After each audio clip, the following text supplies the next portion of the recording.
بسم الله الرحمن الرحيم. يا أيها الذين آمنوا لا تتخذوا عدوي وعدوكم أولياء تلقون إليهم بالمودة وقد كفروا بما جاءكم من الحق يخرجون الرسول وإياكم أن تؤمنوا بالله ربكم إن كنتم خرجتم جهادا في سبيلي وابتغاء مرضاتي تسرون إليهم بالمودة وأنا أعلم بما أخفيتم وما أعلنتم ومن يفعله منكم فقد ضل سواء السبيل إن يثقفوكم يكونوا لكم أعداء ويبسطوا إليكم أيديهم وألسنتهم بالسوء وودوا لو تكفرون لن تنفعكم أرحامكم ولا أولادكم يوم القيامة يفصل بينكم والله بما تعملون بصير.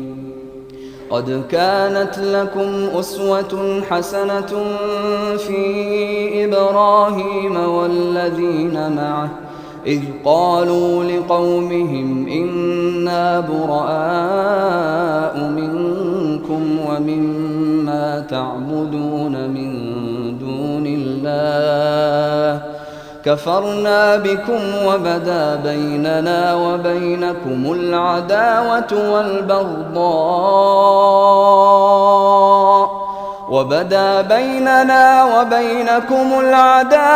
والبغضاء أبدا حتى تؤمنوا بالله وحده إلا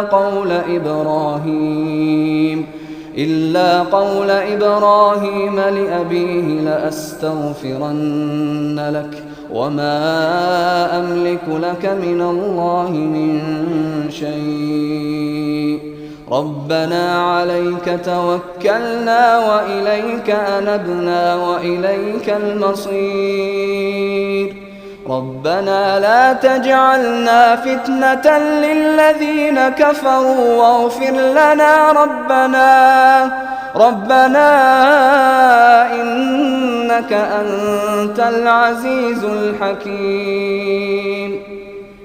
لقد كان لكم فيهم أسوة حسنة لمن كان يرجو الله واليوم الآخر ومن يتول فإن الله هو الغني الحميد.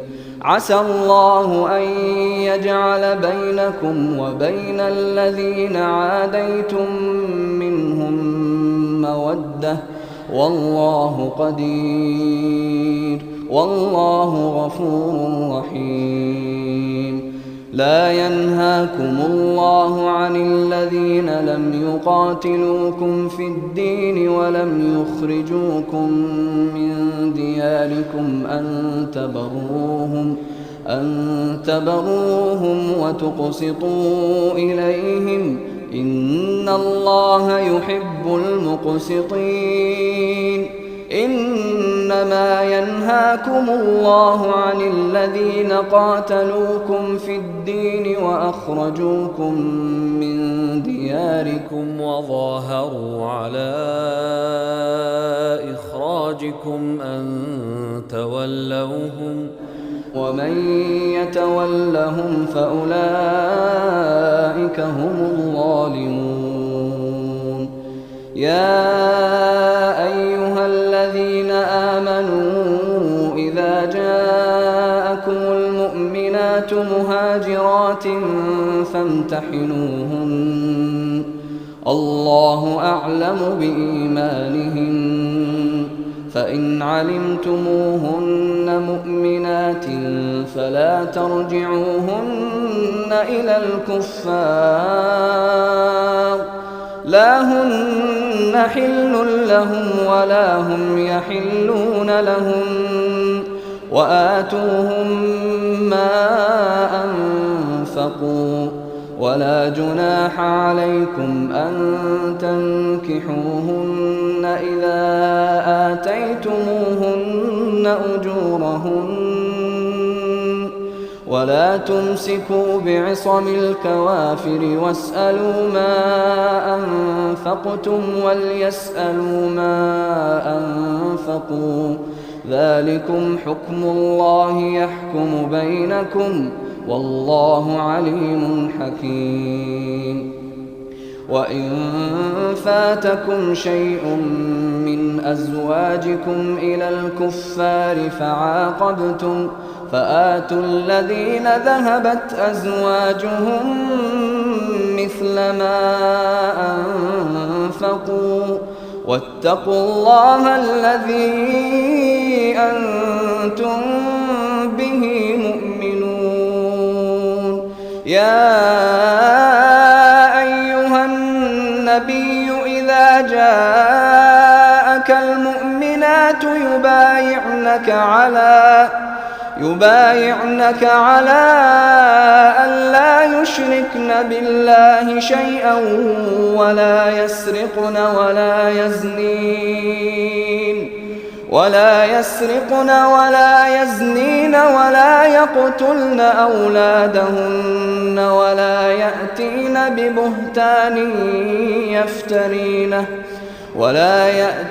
ببهتان يفترينه بين أيديهن وأرجلهن ولا يعصينك في معروف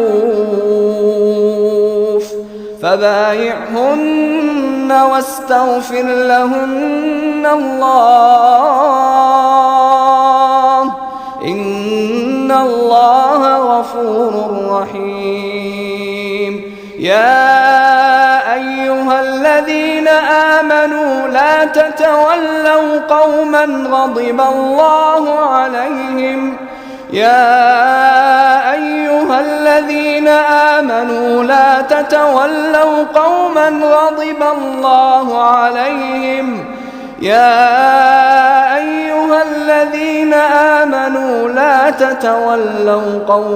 غضب الله عليهم قد يئسوا من الآخرة كما يئس الكفار من أصحاب القبور.